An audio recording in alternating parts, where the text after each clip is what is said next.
This is a story about the quiet space between a vow and a truth, where love is not a lightning strike, but the slow, steady tending of a flame in a house too silent for one.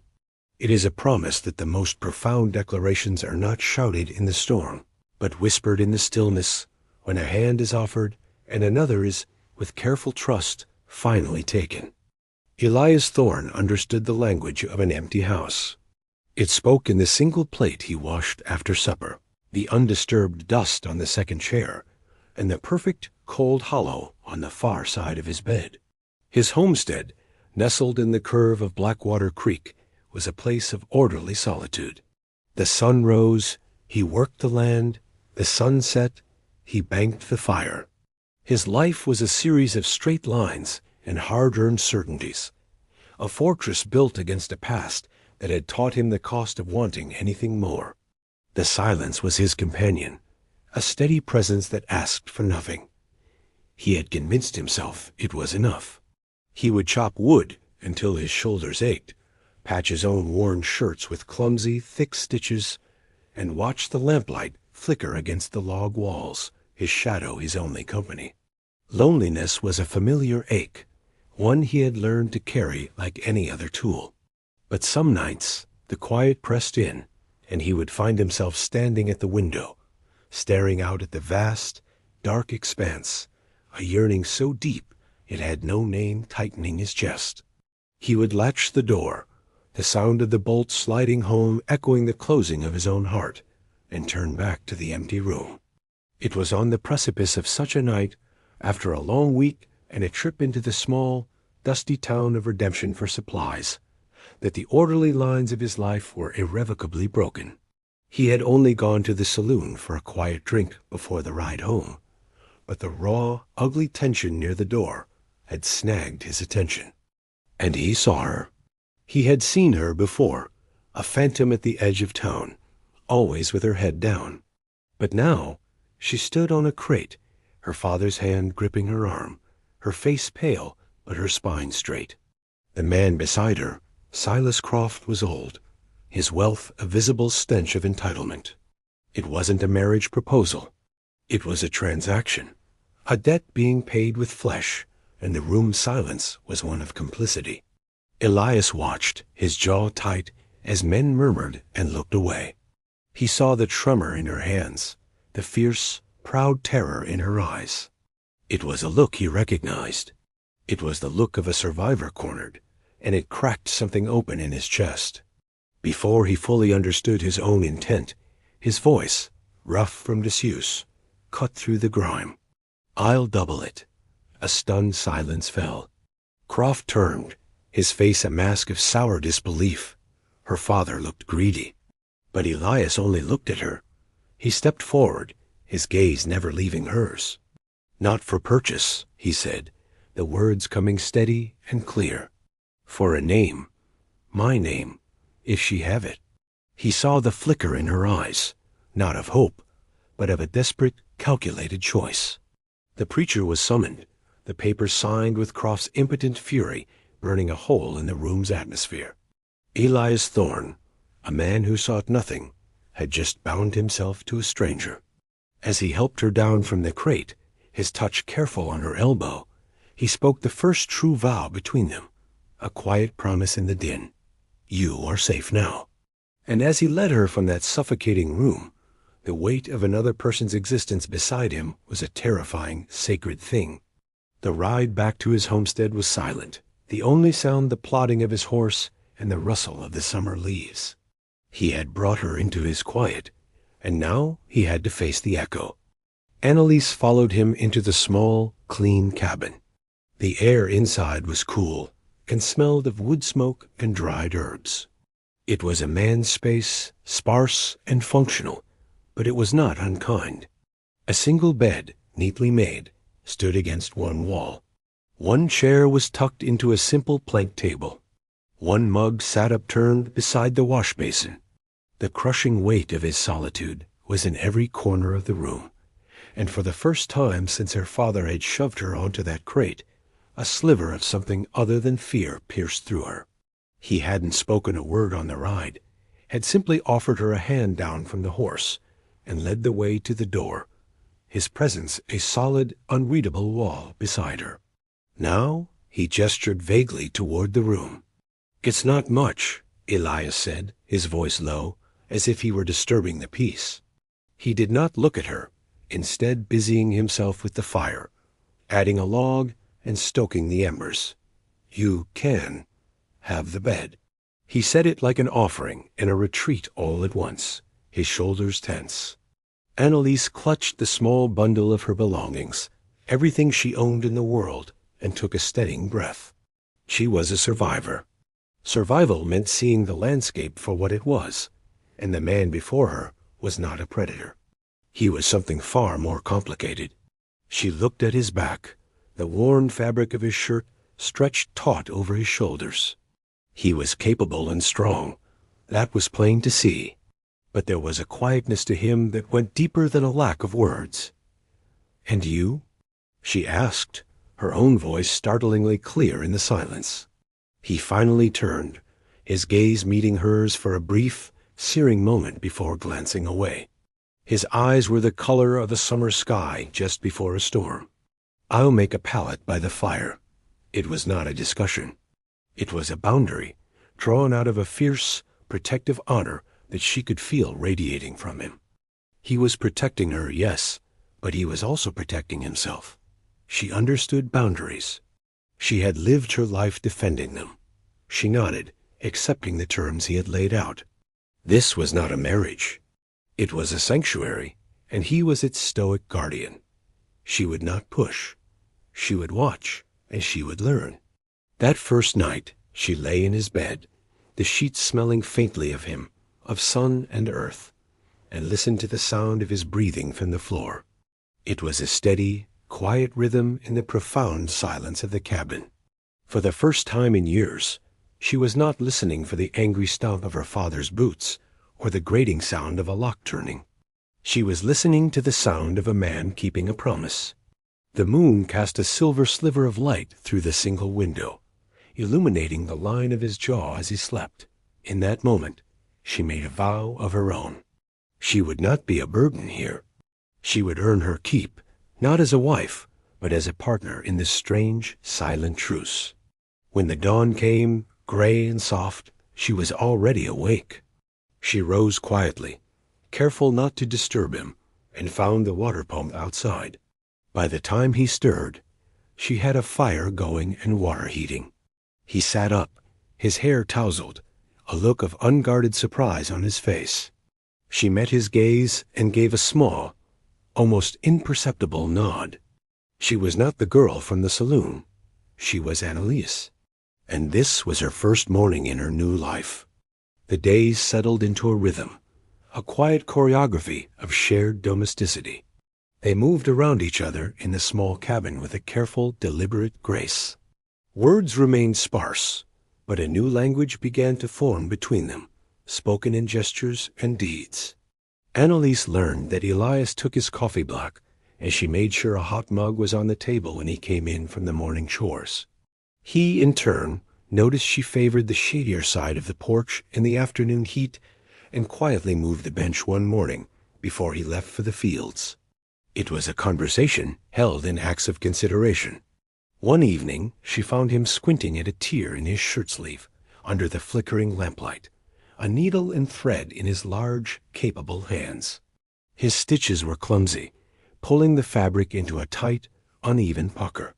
Annelise watched him for a moment, his brow furrowed in concentration, a frustrated sigh escaping his lips. She rose from her chair and walked to the table. "May I?" she asked softly. He looked up, his surprise evident. He stared at her outstretched hand, then at the shirt, a flicker of pride warring with practicality in his eyes. He hesitated, and for a second she thought he would refuse. Then he let out a slow breath and handed her the garment. "I've never had the knack for it," he admitted, his voice a low rumble. She sat in the chair he had vacated, the fabric still warm from his body. She threaded the needle with an expert flick of her wrist and began to work, her stitches small and even, drawing the torn edges together seamlessly. He did not retreat to the far side of the room. He remained standing, watching her hands. The lamplight caught the golden threads in her hair and softened the proud line of her jaw.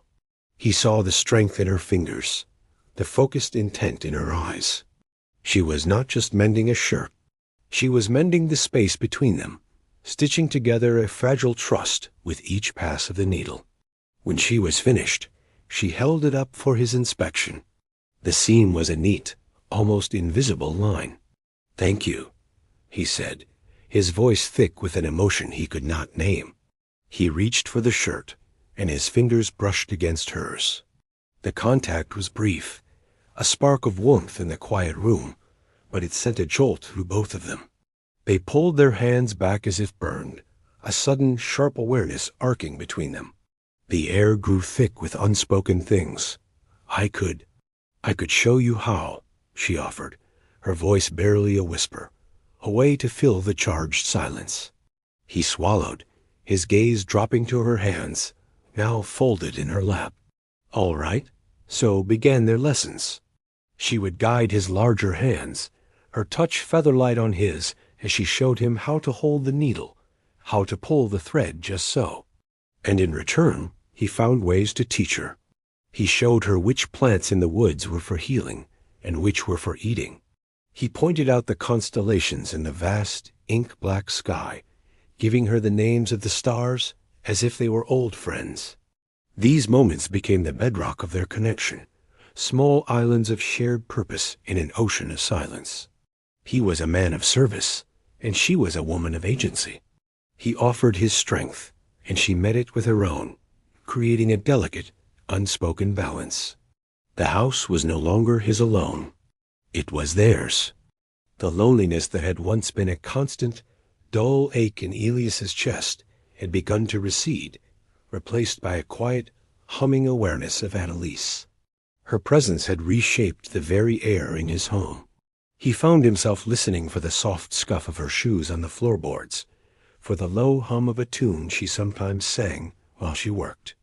He had started to scan the room not for threats, as he had been trained to do long ago, but for her.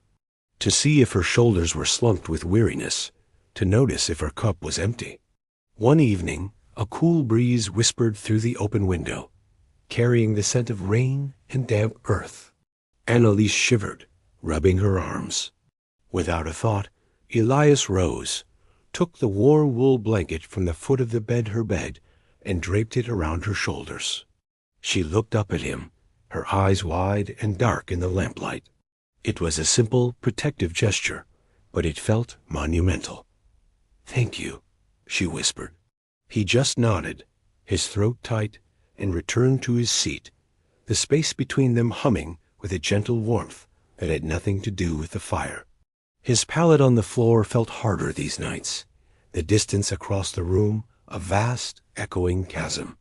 He would lie awake, listening to the soft rustle of the blankets as she shifted in the bed, and a fierce, protective longing would rise in him. It wasn't for her body, not in the crude way other men might think. It was a yearning for closeness, for the right to offer comfort and to receive it in return. He wanted to close the distance, but he did not know how. He knew only the language of boundaries, of keeping a respectful space. He did not know how to ask for more. Annelise was just as aware of the space between them. She lay in his bed, wrapped in his blanket, and felt the pull of his quiet strength from across the room. She saw how he watched her, his gaze careful and full of a silent, questioning tenderness. He never presumed, never took. He only offered. The warmer side of the hearth, the fuller cup of water, the blanket from his own future bed. He was a man who spoke through his actions, and his actions all said the same thing. You are valued here. You are safe here. She knew he was sleeping poorly on the floor. She could hear his restless turning, the quiet sigh in the dark. The arrangement felt unbalanced, a debt she did not want to owe. She had her safety, her dignity, but he was sacrificing his own comfort in his own home. Pride and a burgeoning, tender affection warred within her. He had given her a name and a sanctuary.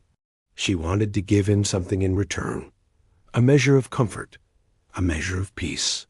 She was the one who had to bridge the gap. She knew, with a certainty that settled deep in her bones, that he never would. He would sleep on that hard floor for an eternity out of honor. The choice had to be hers. A trip to redemption was unavoidable. They were low on flour and salt, and Elias needed to see the blacksmith about a new blade for the plow.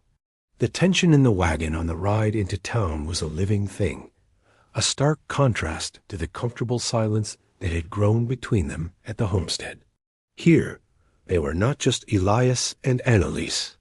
They were the strange couple from Blackwater Creek, the man who had bought a wife he didn't know, and the woman who had been sold. As they walked down the dusty main street, Elias felt the weight of the town's eyes on them. He saw the whispers behind cupped hands, the curious and judgmental stares. He instinctively moved closer to Annelise, his presence a silent shield. He wanted to put his hand on the small of her back, a simple, proprietary gesture to signal to the world that she was with him, that she was protected. But he did not. He had no right to such a touch. Annelise felt the stares like a physical blow, a harsh reminder of the shame her father had tried to brand her with.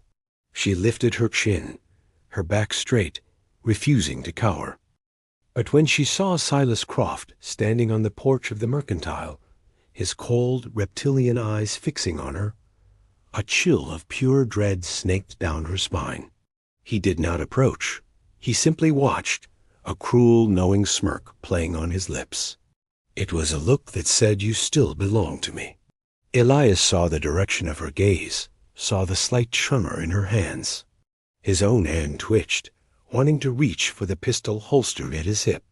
Instead, he grounded himself, his voice a low, steady anchor in the sudden storm of her fear.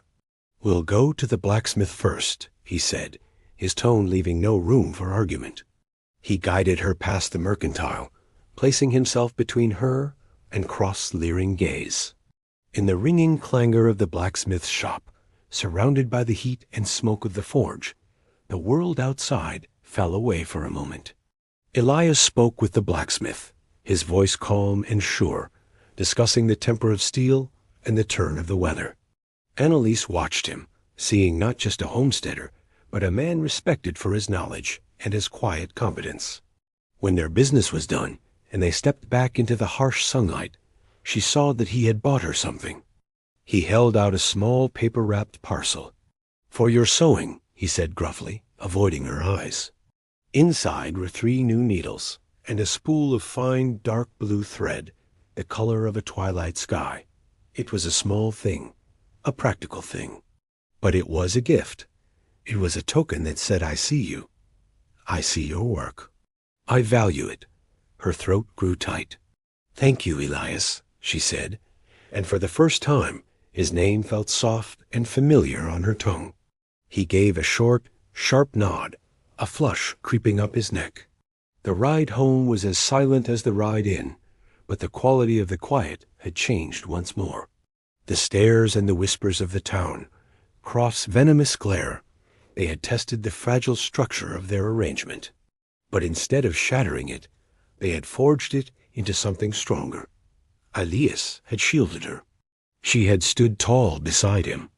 And in the face of the world's judgment, they had, for the first time, felt like a true partnership. The unspoken question lingered in the air between them, heavier than ever before. What were they to each other truly? And what would they choose to be?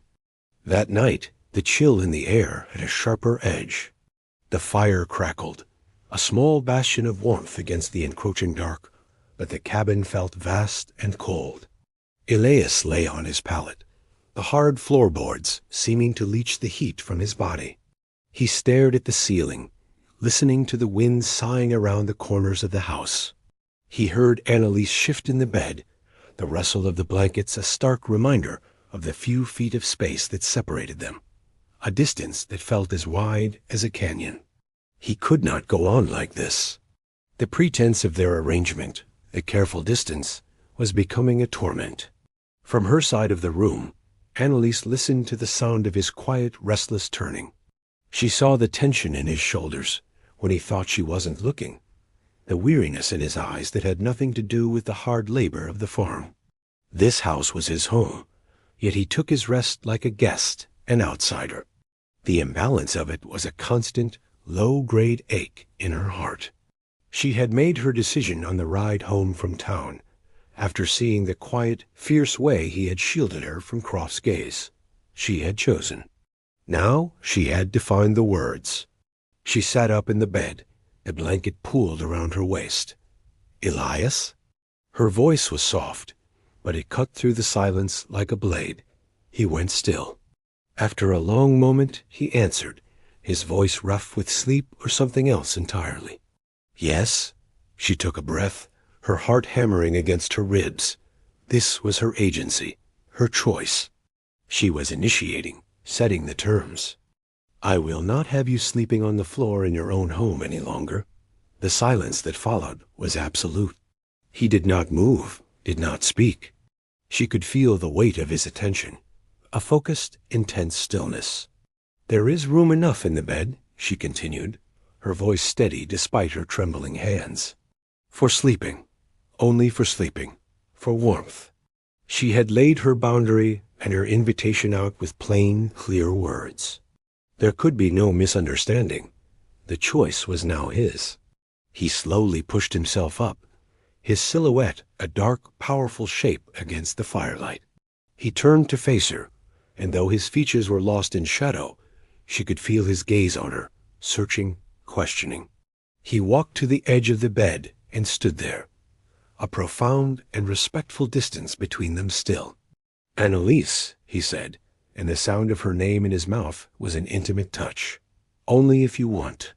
His voice was raw, a vow wrapped in a question. It was the most important question he had ever asked. He was giving her the final word, placing all the power in her hands. He was showing her, in this pivotal moment, that her comfort, her choice, was more important than his own desire for closeness. A wave of warmth washed over her, so potent it almost stole her breath. It was the warmth of being truly seen, of being profoundly respected. "I want," she whispered. It was an answer. It was a vow of her own. He let out a breath he seemed to have been holding since the day they met. He moved to the other side of the bed and lay down on top of the covers, his body rigid, keeping as much space between them as the mattress would allow. The tension was a palpable thing, a live wire humming in the dark.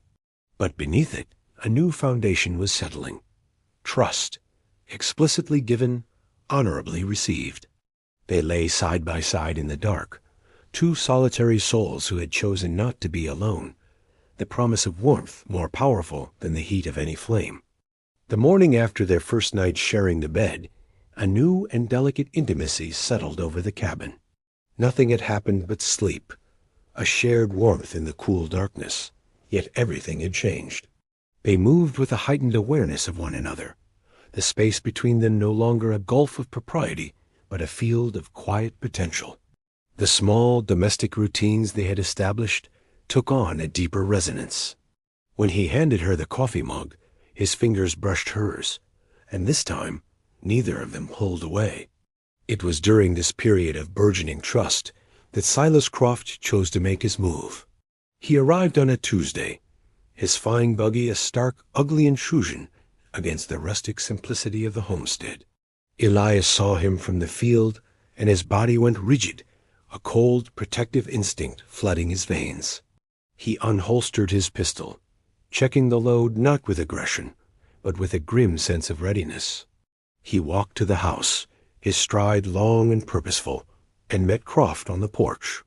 Annelise came to the doorway behind him, her presence a silent statement of solidarity. "Croft," Elias said, his voice flat and hard. "This is private property." Croft sneered, his gaze sliding past Elias to fix on Annelise. "I've come for what's mine. Her father and I had an agreement.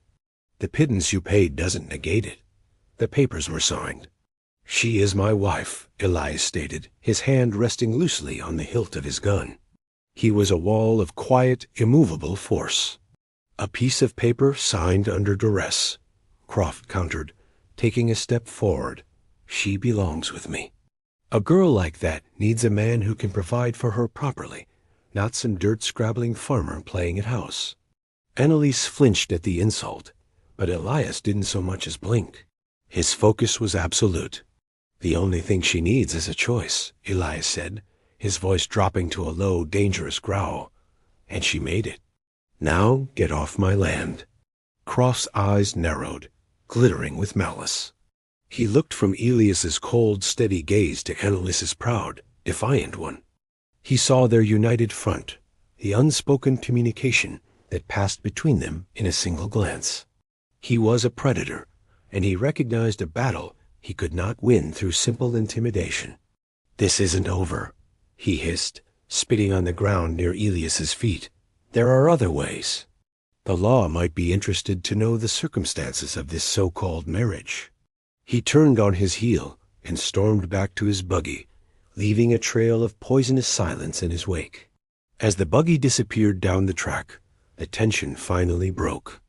Elias's shoulders slumped slightly, the rigid control easing. He turned to Annelise, his eyes dark with concern. "Are you all right?" She nodded, though she was trembling. The confrontation had been ugly, but it had also been clarifying. She had not stood behind him like a prize to be fought over. She had stood with him. "He will not stop," she said, her voice quiet but firm. "No," Elias agreed. He finally looked down at his own hand, still resting on his gun. With a deliberate movement, he drew the weapon from its holster. But instead of brandishing it, he turned it around, offering it to her hilt first. It was an act of profound trust, a symbol of a shared defense. He was giving her his weapon, his power, acknowledging that this was her fight as much as it was his. She looked at the gun, then up at his face. She didn't take it. Instead, she reached out and gently pushed his hand down, until the pistol was once again settled securely in its holster. "We will face him together," she said. It was not a question. It was a statement of fact. A partnership forged and tested, ready for what was to come. The threat of Croft's return lingered in the air, a shadow at the edge of their peaceful domesticity. That evening, the silence in the cabin was heavy with unspoken fears. The fire cast long, dancing shadows on the walls as they sat at the table, a half-eaten meal between them. The confrontation had stripped away the last of their pretenses, leaving them emotionally raw and exposed. It was Elias who finally broke the silence, his voice low and rough in the quiet room. "He won't get near you again," he vowed. "I know," Annelise said softly. She looked at him, at the hard line of his jaw and the fierce, protective light in his eyes. She knew he would fight for her. But she needed more than a protector. She needed a partner, and partnership required truth. "Elias," she began, her hands twisting in her lap, "you should know why my father—" She trailed off, the shame of it a bitter taste in her mouth. He reached across the small table, his hand covering hers. His touch was warm and steady, a grounding force. It was not a gesture of passion, but of comfort, an invitation. "Only if you want to tell me," he said, his voice gentle. The simple vow, their now familiar refrain of consent, gave her the strength to continue. She told him everything. About her mother's death, the gambling debts, her father's slow, cruel descent into a man she no longer recognized.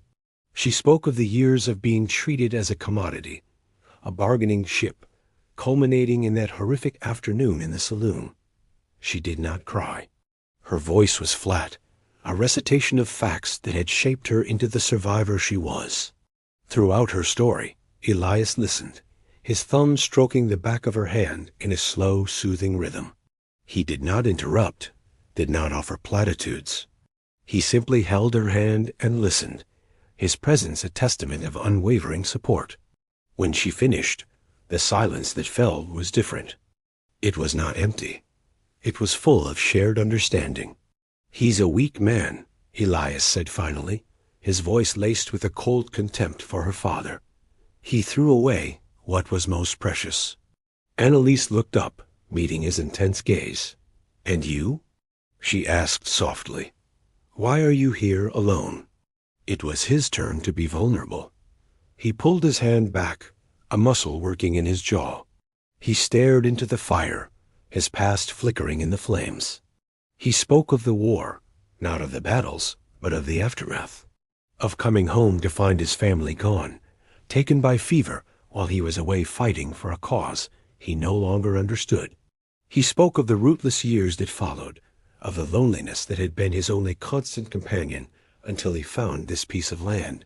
"I wanted to build something that couldn't be taken away," he said, his voice thick with unshed grief. "A place to be quiet. I wasn't looking for anyone." He finally looked at her, his eyes shining with a deep, painful vulnerability. "I didn't know how empty this place was until you were in it." In that moment, in the warm glow of the lamplight, they were no longer a protector and a survivor. They were just Elias and Annelise, two lonely souls who had found each other in the wreckage of their pasts. The confession had opened the final door between them. He understood her pride, her fierce need for agency. She understood his stoicism, the deep well of loyalty hidden beneath his quiet exterior. Guardedness had finally, fully, given way to a profound and aching longing. A longing not just for safety or for companionship, but for each other. Silas Croft was true to his word. A week later he returned, but not alone. He came with the town's sheriff, a portly man with a self-important air, and Annelise's father, who couldn't meet her eyes. They stood in the yard, a grim tribunal assembled to pass judgment on the quiet life she and Elias had built. The confrontation they had been racing for was here. "Thorne," the sheriff said, puffing out his chest. "Mr. Croft here has filed a complaint. He claims this woman, Annelise, is his legal ward, promised to him by her father to settle a debt. He claims you abducted her." Elias stepped onto the porch, his body a solid, unmoving presence. Annelise was right behind him, her hand resting lightly on his arm. They had discussed this, planned for it. They would face it together. "She is not a piece of property, Sheriff," Elias said, his voice calm and even, a dangerous counterpoint to the sheriff's bluster. "She is my wife. The marriage is legal. A marriage of convenience," Croft spat, "forced upon her to escape a prior obligation. It's a sham. Ask her father." Annelise's father shuffled his feet, his gaze fixed on a patch of dirt. "The debt was real," he mumbled. "I gave my word." Annelise felt a flicker of the old shame, the old anger. But when she looked at Elias, at his steady profile and the unwavering strength in his posture, the feeling vanished, replaced by a fierce, protective love. He was her husband. This was her home. The sheriff turned to her, his expression a mixture of pity and condescension. "Ma'am, you need to tell me the truth of it. Did this man force you into this? You can tell me. We'll see you protected." It was the moment of climax, the fulcrum on which their entire future rested. It would not be decided by a gun or a fistfight. It would be decided by her words, by her choice. She stepped forward, out from behind Elias's shadow, to stand beside him. She met the sheriff's gaze directly, her own clear and unwavering. "No one forced me," she said, her voice ringing with a strength she didn't know she possessed. "I chose. Elias Thorne saved me from being sold like livestock. He offered me his name and his protection, and I accepted." She then turned her gaze to Silas Croft, her eyes flashing with cold fire. "You did not want a wife. You wanted a possession. I will not be owned." Finally, she looked at her father, and all he saw was the daughter he had failed. "You gave your word to settle a debt," she said, her voice cutting. "This man," and she laid her hand flat on Elias's chest, feeling the steady beat of his heart beneath her palm, "gave his word to honor me. I choose his vow." The air crackled with the finality of her declaration. Her choice, her agency, was the most powerful weapon in the yard. Elias looked down at her hand on his chest, then up to meet her eyes. In that shared glance, a lifetime of promises was made and sealed. There were no shouts, no violence. Just two people standing together, a silent, unbreakable partnership made plain for all to see. The sheriff, seeing the united front and the lack of any legal ground, cleared his throat. Well, if the lady is of sound mind and made her choice, there's nothing more to be done here. The marriage stands. He glared at Croft, annoyed at the wasted trip. Let's go. Croft's face was a mask of fury and humiliation. He cast one last, hateful look at them before turning away. As the men retreated, their defeat hanging in the summer air, Elias covered her hand with his own, his touch a silent thank you, a promise, a final, quiet vow. They had chosen each other, and they were home. After the buggy and horses had disappeared down the path, a profound quiet settled over the homestead. The adrenaline of the confrontation faded, leaving a hollow, trembling space in its wake. Annelise looked down and saw that she had been gripping Elias's shirt so tightly, her knuckles were white, her nails leaving small crescent moons in the sturdy fabric. Elias gently uncurled her fingers from his chest, his touch infinitely tender. He lifted her hand to his lips and pressed a soft, reverent kiss to her knuckles. It was the first kiss they had shared, a gesture of pure, unadorned devotion. It spoke of gratitude, of partnership, of a love that had been forged in quiet deeds, and now stood tested and true. "It's over," he whispered against her skin. She let out a shaky breath she hadn't realized she was holding. The tension of the last few weeks, of a lifetime of fear, finally broke, and tears welled in her eyes. They weren't tears of sadness or fear, but of overwhelming relief. He saw the tears, and his expression softened, a deep, gentle concern washing over his features. He didn't say anything. He simply led her back into the cabin, into the safety of the home they had just defended. He sat her down at the table and knelt before her, taking both of her hands in his. He examined them carefully, as if they were the most precious things in the world. He saw a small red prick on her index finger from a sewing needle, a testament to the nervous energy she had poured into her mending while they waited for Croft's return. He rose, fetched the small tin of salve he used for cuts and scrapes, and returned to her side. With painstaking care, he dabbed a small amount onto the tiny wound, his touch as light as a moth's wing. The grand battle was over, and this was the aftermath. A quiet, intimate moment of aftercare, tending to a cut finger. It was everything.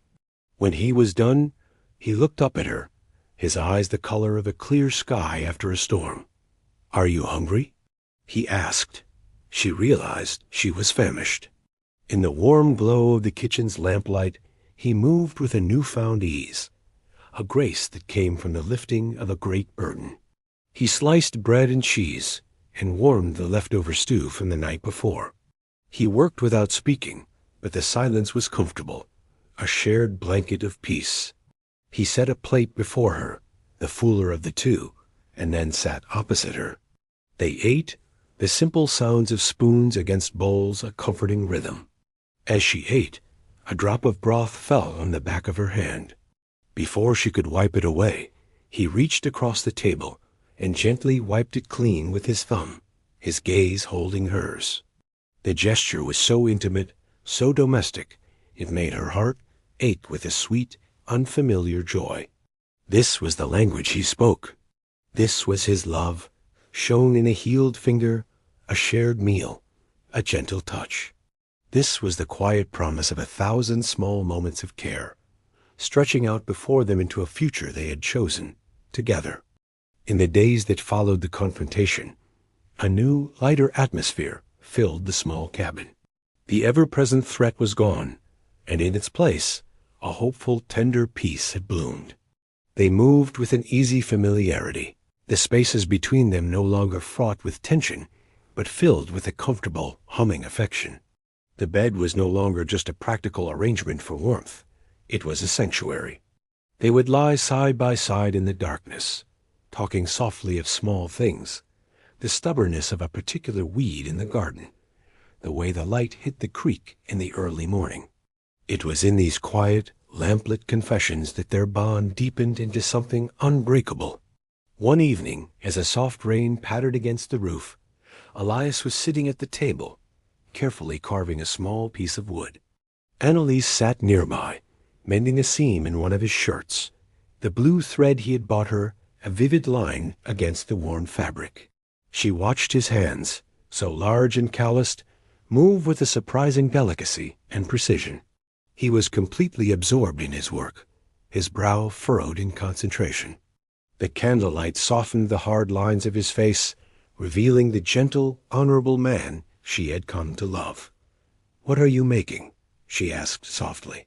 He looked up, a rare, unguarded smile touching his lips. It transformed his entire face, erasing the last traces of his stoic loneliness. "It's for you," he said. He worked for a few minutes more, then wiped the wood shavings from the finished piece and held it out to her. It was a small, intricately carved bird, its wings half spread as if about to take flight. The detail was astonishing, each feather rendered with loving care. She took it from him, her fingers tracing the smooth, warm wood. It was beautiful. It was a symbol of her own spirit, the survivor who was now, finally, free to soar. "Elias," she breathed, her throat tight with emotion. He reached into his pocket and pulled out another small item, a simple worn button, the kind from a work shirt. "I kept this," he said, his voice low. "It came off the shirt you mended for me that first time. I kept it as a reminder. It was a confession of the deepest kind." He was telling her that their connection, that first small act of trust and care, had been as significant to him as it had been to her. She looked from the button in his palm to the bird in hers. Exchanged tokens. A button for a bird. A promise for a promise. This was their love story, written in quiet symbols and unspoken understanding. She stood and walked to the stone hearth, the heart of their home. She placed the small wooden bird on the mantelpiece. Its wings pointed toward the room, a permanent guardian of their shared life. He came to stand behind her, his hands resting gently on her shoulders, his warmth seeping into her. They stood for a long moment, simply breathing together, watching the fire dance. "Annelise," he said, his voice a quiet rumble against her back. "This place, I've only ever called it the homestead." He paused, and she felt the weight of his next words. "I'd like to call it home now. Our home." She leaned back against his solid chest, her hand covering his on her shoulder. "Blackwater Creek," she said softly, giving it its name, claiming it as her own. I like the sound of that.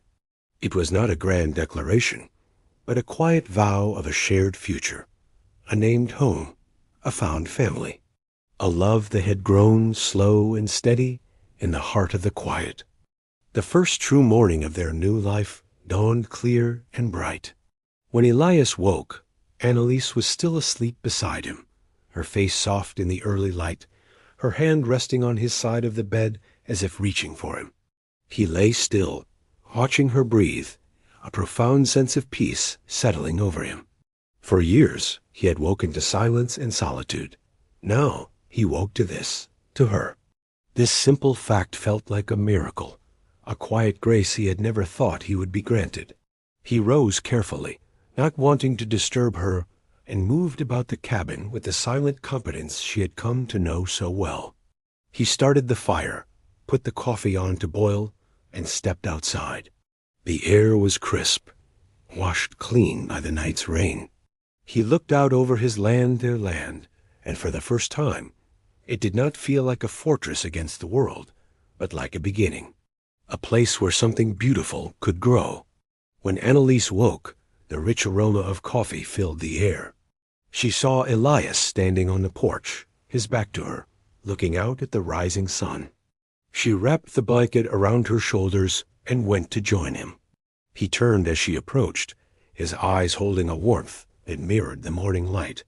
He handed her a steaming mug, their fingers brushing in the familiar, gentle way that had become their own private language. They stood side by side, not speaking, simply sharing the quiet beauty of the dawn. The world felt new, full of promise. The routines they had built out of necessity were now imbued with love. Shared chores were no longer just tasks, but a way of building their life together. The quiet meals were no longer a truce, but a communion. Later that day, he rolled up his sleeves to work on strengthening the latch on the front door, a symbolic act of securing the home they had claimed. The late afternoon sun slanted through the open doorway, illuminating the fine hairs and strong tendons on his forearms. Annelise watched him work, a quiet affection swelling in her heart. She brought him a cool glass of water, and he paused, wiping the sweat from his brow with the back of his hand. He took the glass, his eyes thanking her, and drank deeply. When he was finished, he set the glass aside and reached out, his thumb gently brushing a stray piece of lint from her collar. It was a micro-intimacy, a small, possessive, and yet utterly respectful gesture. It said, "You are mine, and I am yours. We belong to each other." That evening, they sat together on the porch bench, watching the sky bleed into shades of purple and rose.